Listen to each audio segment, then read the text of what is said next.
What is up, everybody? Happy New Year to all of you. We are really glad that you are here today. Now, if you're trying to raise confident, emotionally healthy sons in today's world, then you're going to enjoy this conversation. Let me start by just saying something very, very clearly here. If you have ever felt unsure or frustrated or disconnected at times, just know that you're not failing. You're not alone, and you are not a broken dad. Trust me.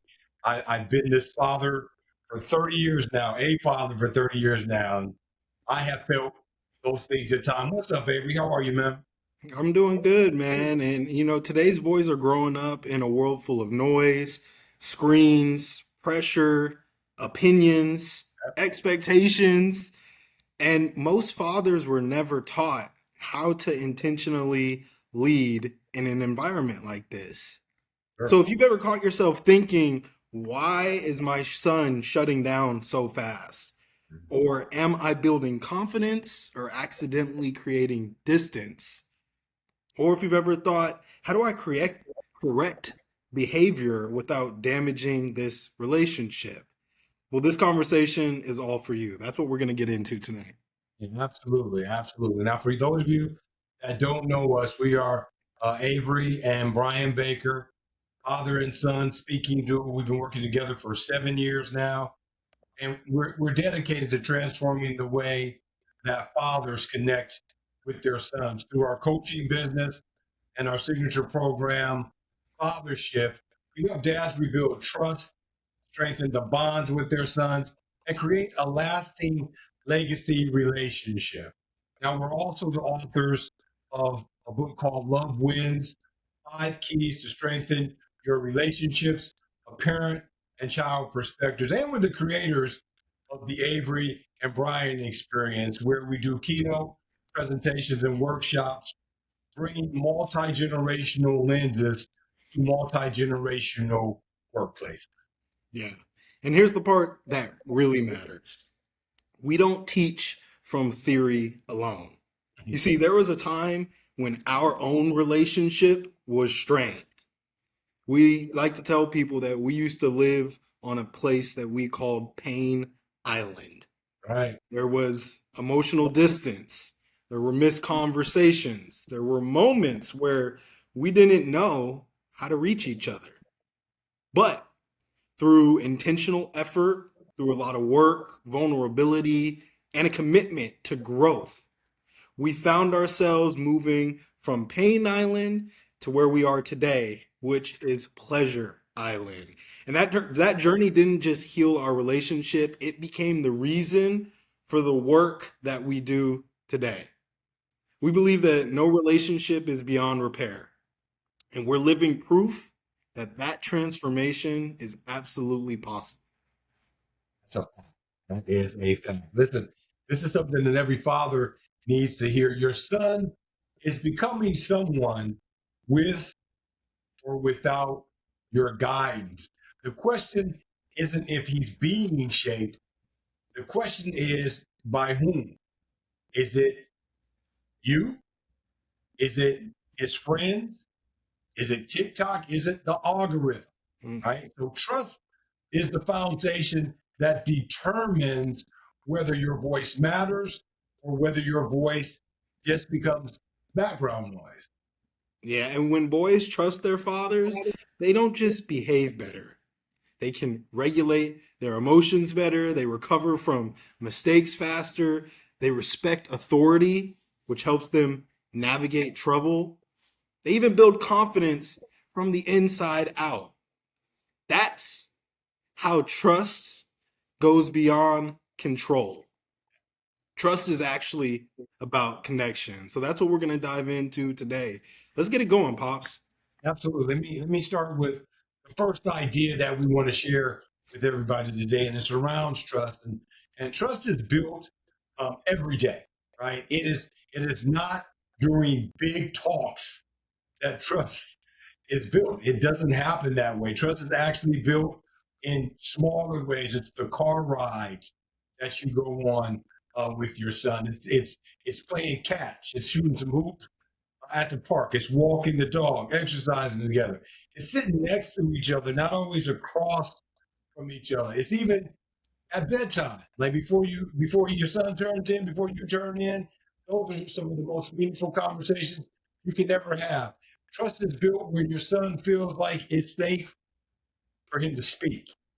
That's real. Do not overlook. Like there has to be some psychological safety within your son for him to feel like it's safe for him to speak. It's safe to make mistakes. It's safe for him to make mistakes, and it's safe to be honest without any sort of fear of punishment or any sort of shame associated with whatever it is that he has to share with you. I was a big proponent in raising my sons that we were going to have open conversations, and if I was going to invite them to do that, it had to be a no judgment zone. I could not invite them to speak to me and then judge whatever it is that they have to say when they come to do it.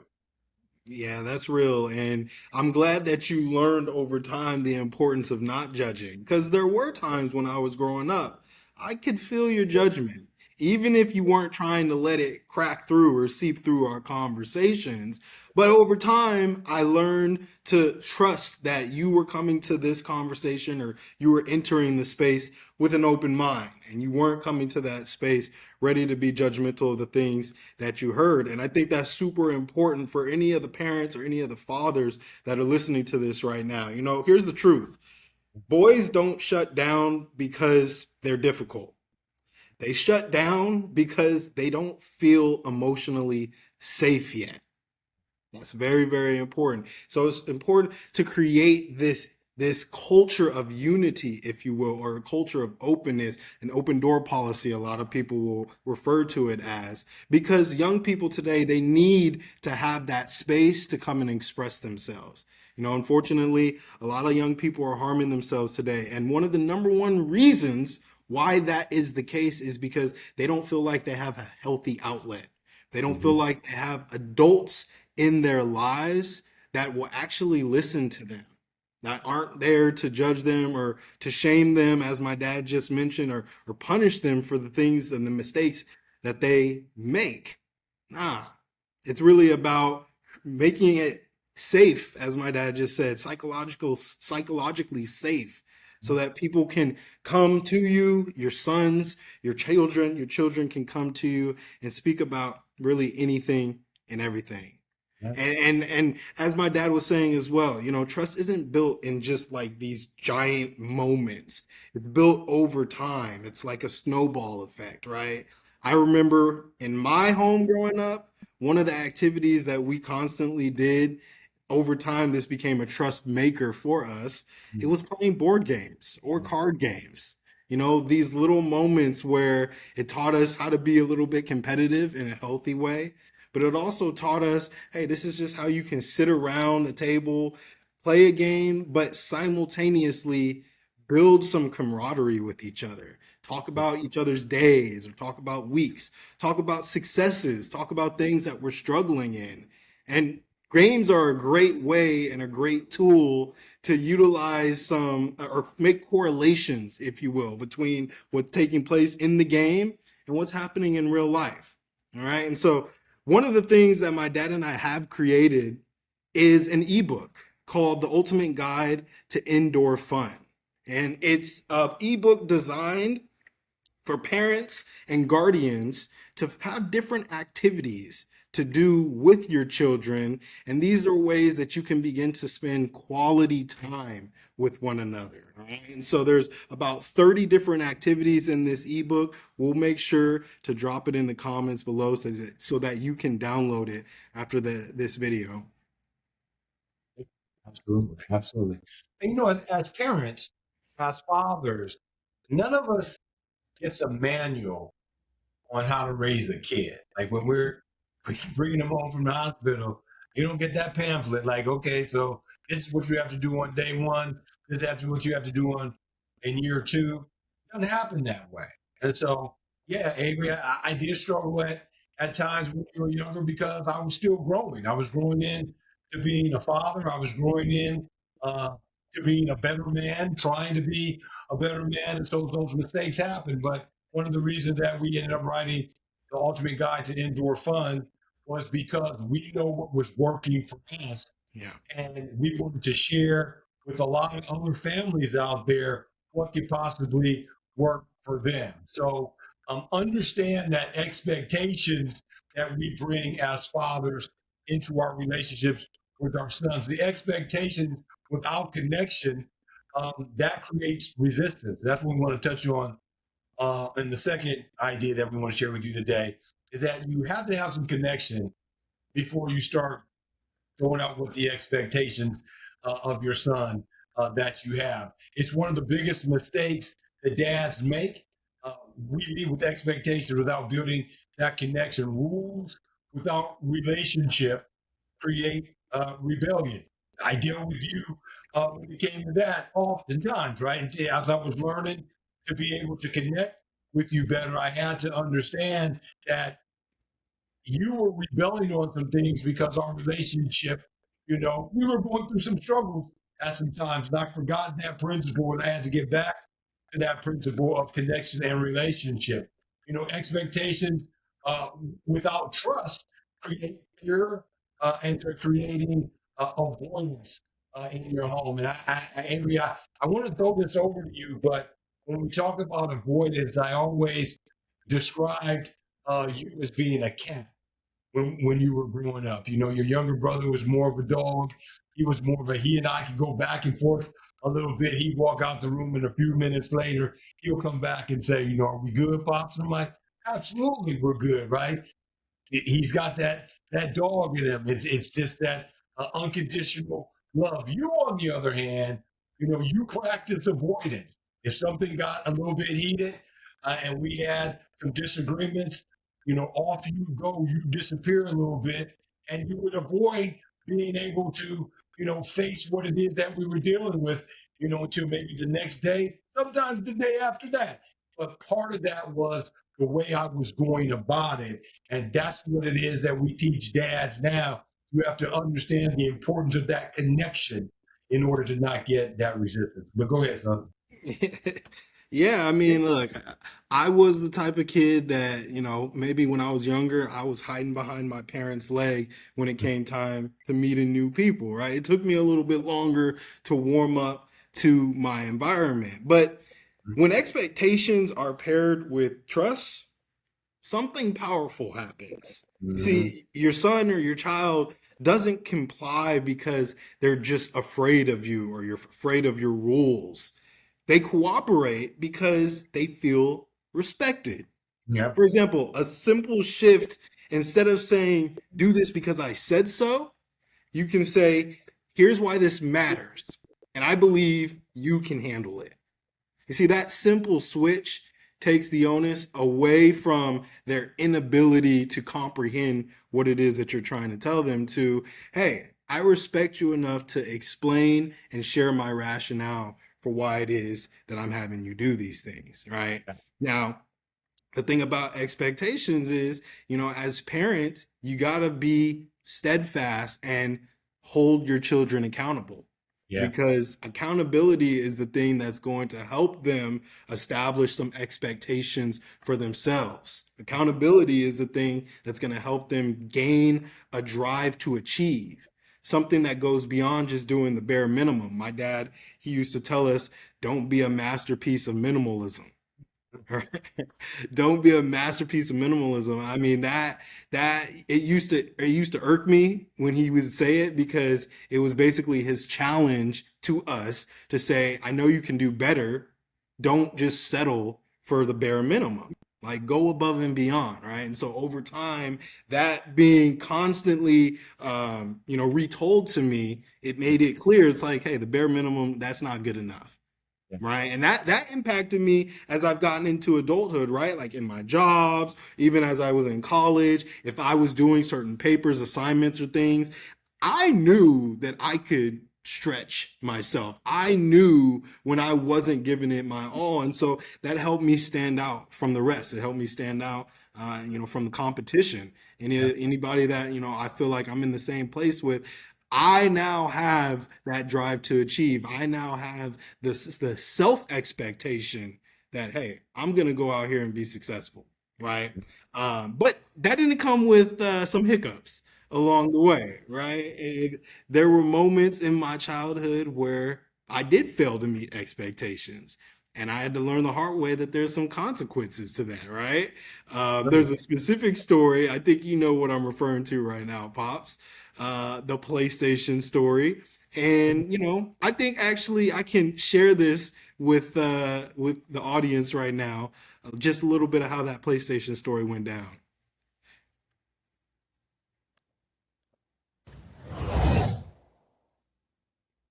When I was 10 years old, my favorite things to do in the world was play PlayStation.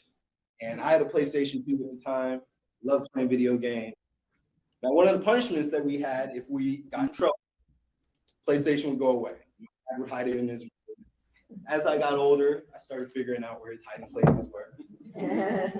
So when he would be away, I'd run into his room, grab the PlayStation from under the bed, go back into my room, plug it in, start playing. And then I hear the garage door open up. And I'm like, oh, put the PlayStation back where it belongs. So one day, me and my brother are playing PlayStation, and my dad says, hey, clean your room. So we're playing PlayStation all day, and the room stays dirty. Day 2 comes. We get home from school, and we go right upstairs to play PlayStation. The room is still dirty. Day 3 comes. Room is still dirty, and guess what we do? We get home from school, and we go right upstairs to play PlayStation. Now, when my dad's downstairs making dinner, he calls for me and my brother Justin to come downstairs, and he says, I want you to go grab PlayStation. So at this point, we knew what was going on. PlayStation's going away. We got in trouble. We should have cleaned the room. So we go back upstairs, and I'm grabbing the console. My brother's grabbing the games, and he's wrapping up the paddles. We go back downstairs. And then my dad takes us into the garage and out the side door. And he lifts open the garbage. And he says, I want y'all to throw this in the garbage. Now, the face that you're making right there, that's the face that I was making. Because the first thing in my mind was like, that's not the hiding place. I know where the hiding place is.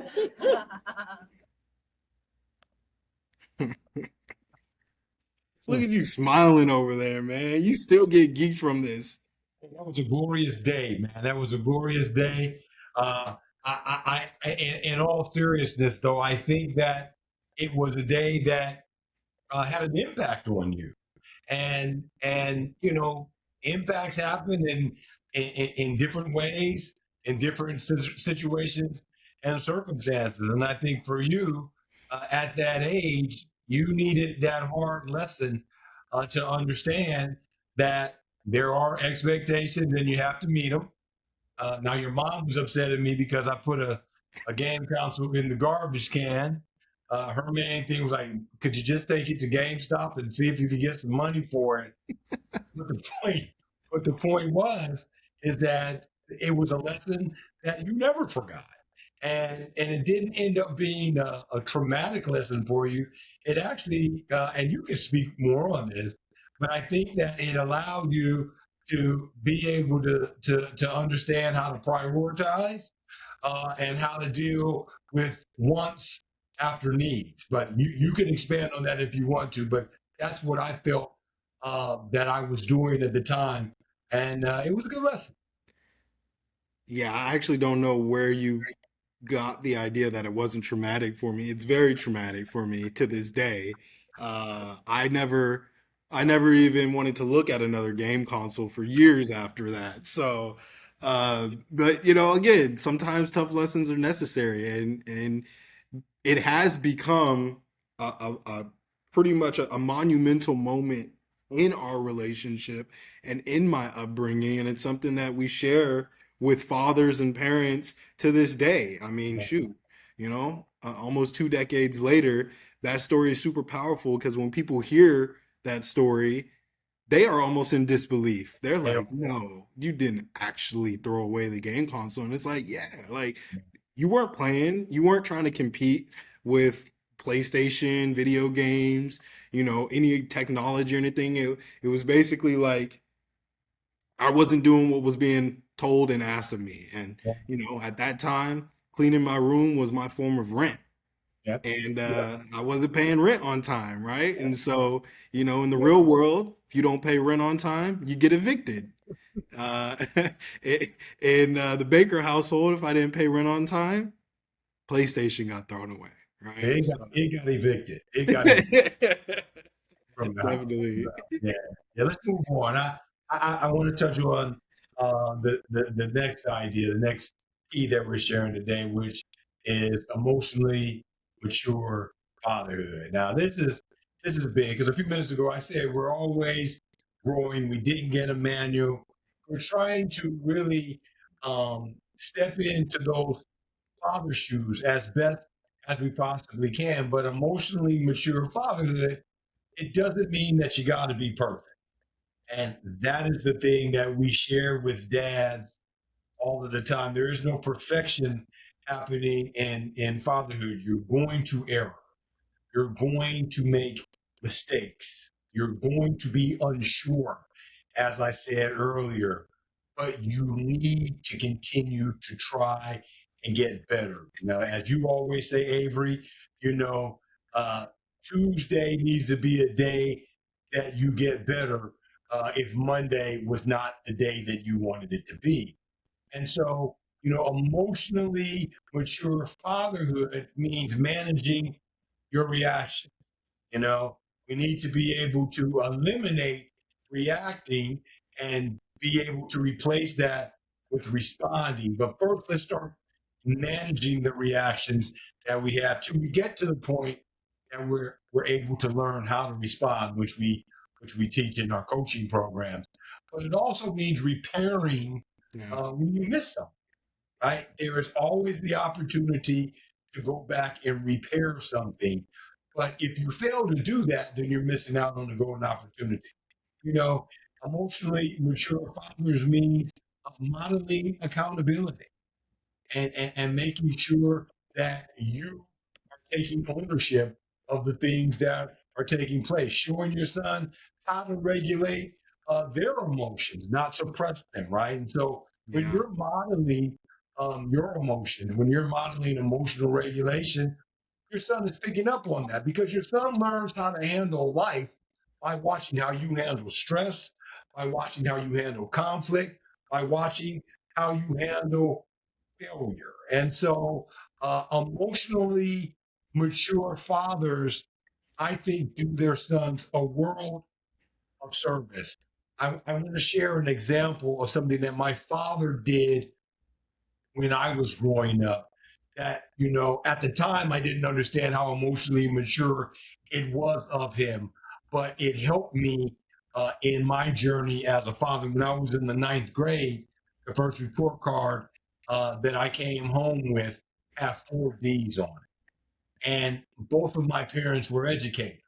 My mother was a teacher, my father was a principal. So if you can imagine coming home with 4 D's on a report card, my mom was just like taken aback. She was flabbergasted by that, right? She looked at me like I was nuts. Like, are you sure you want to be here? And my Hmm. dad actually was gone on a business trip, returning home that night. So my mom made me go to the airport with her to pick up my father. And when my father got in the car, I handed him this report card, knowing that my life could very well end in the next moment, right? It just flashed before me. And my father just turned around after looking at the report card and simply said, "You got to do better than this. This is not who you are. You have to expect more out of yourself." And as a principal, to be able to say that to me as a ninth grader, it helped me immensely because I knew how much I had erred, how much I had messed up. But my father did not, take that moment to berate me, to belittle me, to really go in on me. He took a mature route of teaching me in that moment how I needed to respect myself more, how I needed to expect more from myself. And don't get it twisted. I was grounded for like 3 months. So I did not see daylight after I got home from school. But just an example of how emotional maturity um, can impact your son's journey and teach him as he goes along how he regulates his emotions and how he deals with things as opposed to just flying off the handle, but thinking about it, pausing, and then having some thoughtful responses. But go ahead, son. Yeah. I think the first thing that I'll say to that is there would not be an Avery and Brian experience or father shift. We would not be working together if I had the nerve to bring home 4 Ds on my report card. Man, you're lucky you had the dad you had and not the dad that I had. Oh man, I'm just kidding. No, that's a crazy story though. I don't know what's crazier, the fact that you got the 4 Ds or the fact that your father, Grampy, handled it with so much grace. But that's important. That's really important. And I think, really all the fathers on this call need to understand that your son is building his future using the blueprint that you're living today. That's right. And if you want his life to rise, you have to raise your standard. Yeah. You have to raise your ability of being trustworthy. You have to raise your ability to set higher expectations, not for your sons, for yourself. Yeah. That's the only way that you're going to be able to teach him how to set expectations for himself. The only way you're going to be able to teach him how to expect more from himself is if you're expecting more from yourself, right? Yeah. And so I think this conversation today was really, really good, Pops, because there's a lot of dads that need to hear this. Yeah. There's a lot of dads that need to hear this. Yeah. And if the conversation today resonated with you, we want you to know that you don't have to figure out this journey by yourself. You don't have to do it alone, right? We know there's a lot of fathers that do not feel confident. We've met a lot of fathers. We know there's a lot of fathers trying to navigate, what their role is in the household between mom and dad. Some are really uncomfortable. We know a lot of dads didn't have role models growing up. We also know that there are a lot of fathers that don't know how to express their emotions enough to be able to teach their children how to express their emotions. So we're currently inviting fathers into our 6-week live coaching program, Fathership. It's a great experience. We'll walk dads step by step through building trust, through setting healthy expectations, and creating emotionally strong relationships with their son. You don't have to do this by yourself. Come along and have some community to help you do that. That's right. It's practical. It's real. Yep.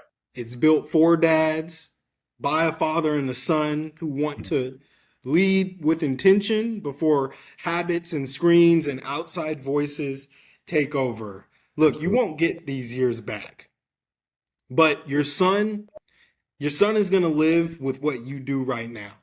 Mm-hmm. The door is wide open, and we're here at Father Shift to help you step on through it.